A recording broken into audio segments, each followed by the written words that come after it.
जब मैं 20 के दशक के बीच में था तब मैंने 7-Eleven में रात की शिफ्ट में काम किया था। मैं उस समय भी ऑनलाइन स्कूल कर रहा था और मुझे लगा कि मेरी अधिकांश शिफ्ट इतनी धीमी होगी कि मैं अपनी शिफ्ट के दौरान कुछ स्कूल का काम कर सकूं। और ये सच में काम करता था। मैं वहाँ अकेला होता था और जब भी कोई आता था तो मैं बस अपने काम पे ध्यान देता था और फिर मैं अपना लैपटॉप एक तरफ रख देता था और जब वे चले जाते थे तो मैं अपना स्कूल का काम जारी रखता था। इस रात बाहर बहुत ठंड और बारिश थी, जिससे मुझे हमेशा खुशी होती थी क्योंकि बारिश के कारण कोई ग्राहक नहीं आता था। मैंने अपना लैपटॉप बाहर रखा था और लगभग 2 घंटे तक स्कूल पर ध्यान केंद्रित किया जब सामने का दरवाजा खुला और एक आदमी अंदर आया। वो दाढ़ी और छोटे बालों के साथ 30 साल का लग रहा था। मैंने अपना लैपटॉप एक तरफ रख दिया और उसके काउंटर तक आने का इंतजार किया। आदमी ने 1 या 2 मिनट के लिए सामान की तरफ इधर उधर देखा, फिर बाहर चला गया, अपनी कार में बैठा और चला गया। मैंने इसके बारे में ज्यादा नहीं सोचा और अपना लैपटॉप उठा लिया। लगभग आधे घंटे के बाद मैं वही कार देखकर उलझन में पड़ गया जो पहले यहाँ थी। मैंने सोचा कि शायद ये महज एक इत्तेफाक होगा, लेकिन जब वो आदमी बाहर निकला तो ये वही आदमी था जो पहले यहाँ आया था। वो स्टोर में आ गया और काउंटर तक आया। इससे पहले कि मैं अपना लैपटॉप रख पाता उसने पूछा, रेस्टरूम? हाँ, वो इस तरफ है। मुझे इस सवाल की बिल्कुल उम्मीद नहीं थी। वो वॉशरूम की तरफ गया और अंदर चला गया। ये उन वॉशरूम्स में से एक था जिसमें एक बार में एक ही आदमी जा सकता था।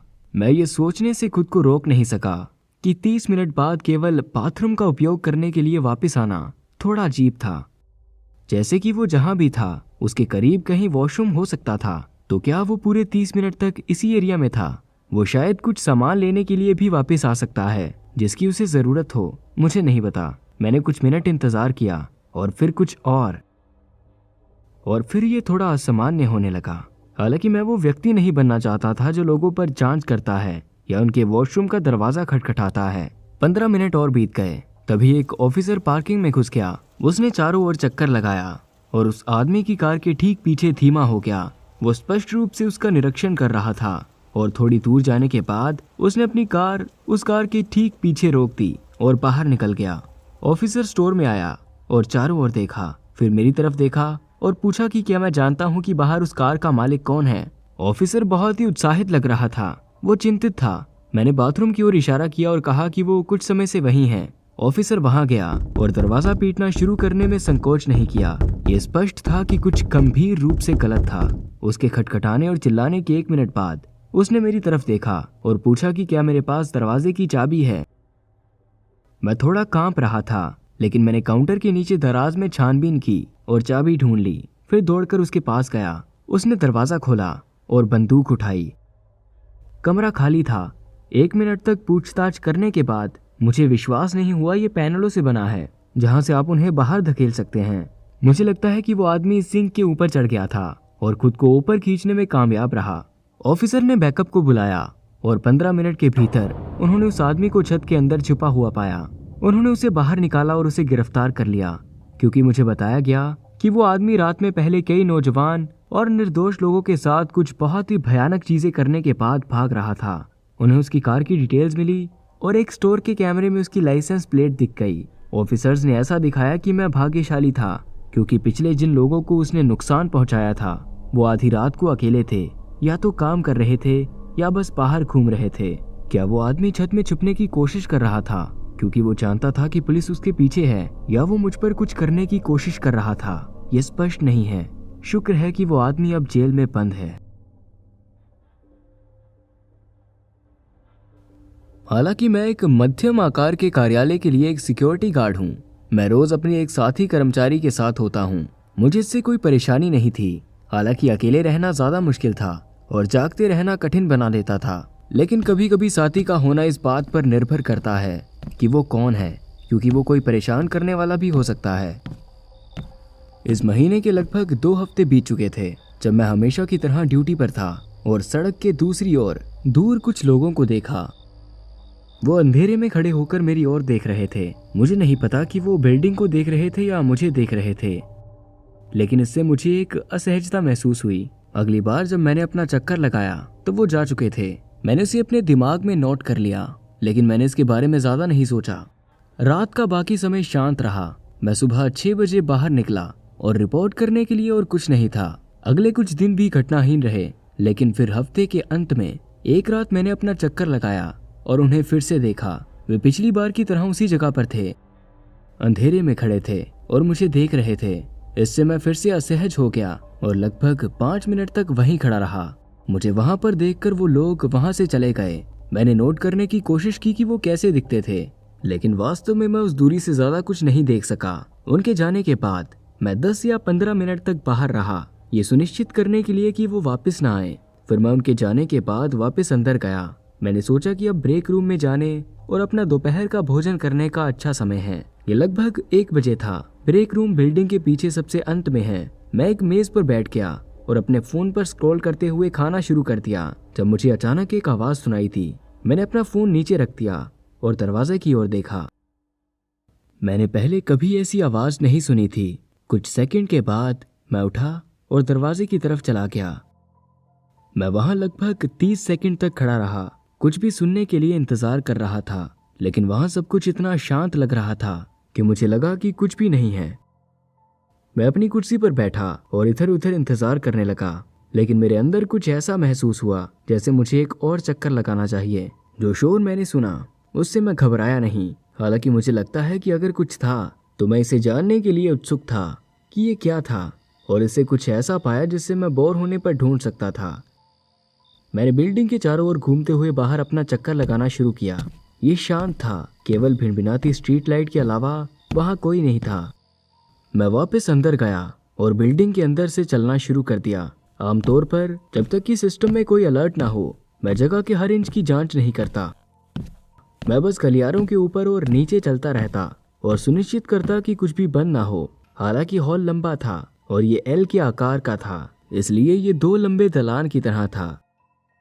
एक तरफ मुख्य द्वार था और दूसरी तरफ एक छोटी सी सीढ़ी का दरवाजा था जिसमें एक निकास द्वार था। ये इमारत का मूल दरवाजा था, उन पुराने धातु के दरवाजों में से एक। जब मैं हॉल के अंत में पहुंचा और सीढ़ी की खिड़की से दरवाजे की ओर देखा तो मुझे मेरी आंखों पर विश्वास नहीं हुआ। ताला आधा टूटकर जमीन पर पड़ा था और धातु का दरवाजा जबरदस्ती खोला गया था। मुझे चक्कर आने लगे और मैं सिक्योरिटी रूम की ओर तेजी से भागा। अगर कोई अंदर घुसा भी था तो वो मेरे पास से बिना देखे कैसे निकल गया? निश्चित रूप से मैंने उसे देखा या सुना होगा। मैंने टेपों को खंगालना शुरू किया। मैं उस पॉइंट पर पहुंचा जहां मैं बाहर खड़ा था और उन 2 लोगों को देख रहा था। उनके जाने के बाद मैं थोड़ी देर तक नजर रखने के लिए रुका। उस दौरान वो बिल्डिंग के पीछे की ओर आए और ताला तोड़ दिया, अंदर घुस गए और परेशान करने वाले तरीकों से कार्य कक्षों में चले गए। मैं अभी भी बिल्डिंग के अंदर था। जब मैं वापस अंदर आया तो उनमें से एक दरवाजे की दूसरी तरफ था, मुझसे सचमुच 2 फीट की दूरी पर। जब मैं उसके पास से गुजरा और ब्रेक रूम में गया, जब मैं वहां था, उनमें से एक छिपने की कोशिश करते हुए एक डेस्क से टकरा गया, जो पॉसिबली वही आवाज थी जो मैंने सुनी थी।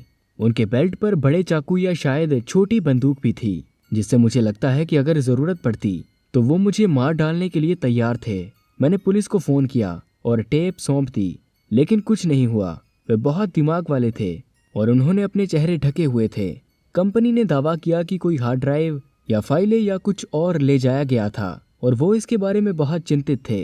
हालांकि आज तक उन लोगों या उनके इरादों के बारे में अधिक जानकारी नहीं है। मैं एक अस्पताल में विशेष रूप से रात की शिफ्ट में काम करती हूँ। मैं फ्रंट डेस्क पर काम करती हूँ, जो आमतौर पर लोगों की जांच करते हैं। हालांकि हम अभी भी यहाँ बहुत सी पागल चीजें देखते हैं। हर रात अनप्रेडिक्टेबल होती है। ये रात शांत शुरू हुई, कुछ लोग आए और गए, लेकिन कुछ भी अजीब नहीं हुआ। मैं ज्यादातर अपने डेस्क पर बैठी थी, अपनी सहकर्मी एमी से बात कर रही थी। वही नॉर्मल बातें जो हम अक्सर सहकर्मियों के साथ करते हैं। लगभग 2 बजे एमी कैफेटेरिया जाने के लिए ब्रेक पर चली गई। तभी एक आदमी जो कुछ लंबा और अस्त व्यस्त लग रहा था, जैसे वो बेहद आलसी या शायद अभी अभी नींद से उठा हो, वो धीरे धीरे काउंटर तक आया और उसके चारों ओर एक अजीब सी वाइब थी। इसमें मुझे बेचैनी महसूस हुई। क्या मैं हैना स्मिथ से मिल सकता हूँ? मुझे इसके द्वारा दिया गया सटीक नाम तो याद नहीं, लेकिन ये एक महिला का नाम था और जहाँ तक मुझे पता है कि उन्हें हॉल में कभी भर्ती नहीं किया गया। मैंने रिकॉर्ड की जांच की, लेकिन मुझे उस नाम का कोई व्यक्ति नहीं मिला। वो आदमी असहज लग रहा था क्योंकि वो इंतजार कर रहा था। मैंने उसे बताया कि यहाँ उस नाम का कोई नहीं है, और उसे इस एरिया के दूसरे अस्पतालों में जांच करनी चाहिए। उसने अजीब तरह से सिर हिलाया और बाहर चला गया। मैंने सिक्योरिटी गार्ड की तरफ देखा जो कमरे की दूसरी तरफ खड़ा था, और हम दोनों ने आंखें मिलाई और इस बात पर सहमत हुए कि वो आदमी थोड़ा अजीब था। आधे घंटे बाद एमी वापस आ गई। उस शिफ्ट का बाकी समय शांत और धीमा था। मेरी शिफ्ट अब खत्म हो चुकी थी। मैं इस एरिया के सबसे बड़े हॉस्पिटल में काम नहीं करती, लेकिन इसकी पार्किंग जरूरत से ज्यादा बड़ी थी। हमें अपनी कार को पीछे पार्क करना पड़ता था ताकि मरीजों की गाड़ियां अस्पताल के ज्यादा करीब रह सकें। जैसे ही मैं अपनी कार की ओर चली, एक अजीब सा एहसास मुझ पर छा गया। मैंने उस आदमी के बारे में सोचा जो पहले आया था। मुझे नहीं पता क्यों, लेकिन मुझे अचानक फिर से बेचैनी महसूस हुई। शायद ये रात में इस शांत पार्किंग एरिया के कारण था। मैं थोड़ा तेज चली, अपनी कार तक गई और अंदर बैठ गई। मैंने अपना बैग पैसेंजर सीट पर फेंक दिया और गाड़ी चलाना शुरू कर दिया। मैं लगभग 20 मिनट की दूरी पर रहती हूँ। सड़कें लंबी और खाली थी, लेकिन उस पूरी ड्राइव के दौरान मैं अभी भी अजीब एहसास से छुटकारा नहीं पा सकी। मुझे लगा जैसे कोई मेरा पीछा कर रहा है या देख रहा है। फिर भी हर बार जब मैं शीशे में पीछे देखती, पर पीछे सड़क पर कोई भी नहीं था। जब मैं आखिरकार घर पहुंची, मैंने अपने ड्राइववे में गाड़ी खड़ी की और पार्क किया। बाहर निकली और सामने के दरवाजे से अंदर गई। मैंने अभी तक अपने जूते भी नहीं उतारे थे। Excuse me ma'am, excuse me, क्या तुम प्लीज दरवाजा खोल सकती हो? मुझे मदद चाहिए, प्लीज दरवाजा खोलिए। वो अस्पताल का वही डरावना आदमी था। मैंने कोई जवाब नहीं दिया और कांपते हुए फोन निकाला और पुलिस को फोन किया। कुछ सेकंड बाद वो आदमी भाग गया। मैंने झांक कर देखा और उसे सड़क पर भागते और अंधेरे में गायब होते देखा। ये पक्का वही आदमी था जिसने काली हुडी और काली जीन्स पहनी थी। जब पुलिस आई तो मुझे शायद सबसे पागलपन भरी, डरावनी और पूरी तरह से भयानक जानकारी मिली। मेरे ड्राइववे में मेरी गाड़ी की डिग्गी खुली थी। वो पूरे घर के रास्ते में पिछली सीट पर था, जिससे पता चलता है कि वो मेरे सामने वाले दरवाजे तक इतनी तेजी से कैसे पहुंचा। इससे भी अधिक परेशान करने वाली बात यह है कि वो शायद ये उम्मीद कर रहा था कि मैं अपनी कार अपने गैराज में पार्क करूंगी, जिससे उसे उस रात मेरे पूरे घर में प्रवेश करने की सुविधा मिल जाएगी। ड्राइववे में पार्किंग करने से वो शायद अचंभित हो गया और शायद उस रात मेरी जान बच गई। उन्होंने हॉस्पिटल के सीसीटीवी फुटेज का इस्तेमाल उस आदमी की पहचान करने के लिए किया और कुछ दिनों के बाद उसे ढूंढ लिया। वो कोई ऐसा व्यक्ति नहीं था जिससे मैं पहले कभी मिली थी, लेकिन उसे मुझसे कुछ अजीब लगाव था। उसने हफ्तों तक अस्पताल के बाहर मेरा पीछा किया था और शायद बस एक रात का इंतजार कर रहा था, और मैंने गलती से अपनी कार को बहुत देर तक अनलॉक छोड़ दिया था। हालांकि वो पकड़ा गया था, लेकिन उसने कभी कुछ स्वीकार नहीं किया और बार बार यही कहा कि वो बस मुझसे बात करना चाहता था और कोई बात नहीं। ये कुछ समय पहले की बात है, लेकिन मैंने उसके बाद उस आदमी के बारे में कुछ सुना या देखा नहीं है।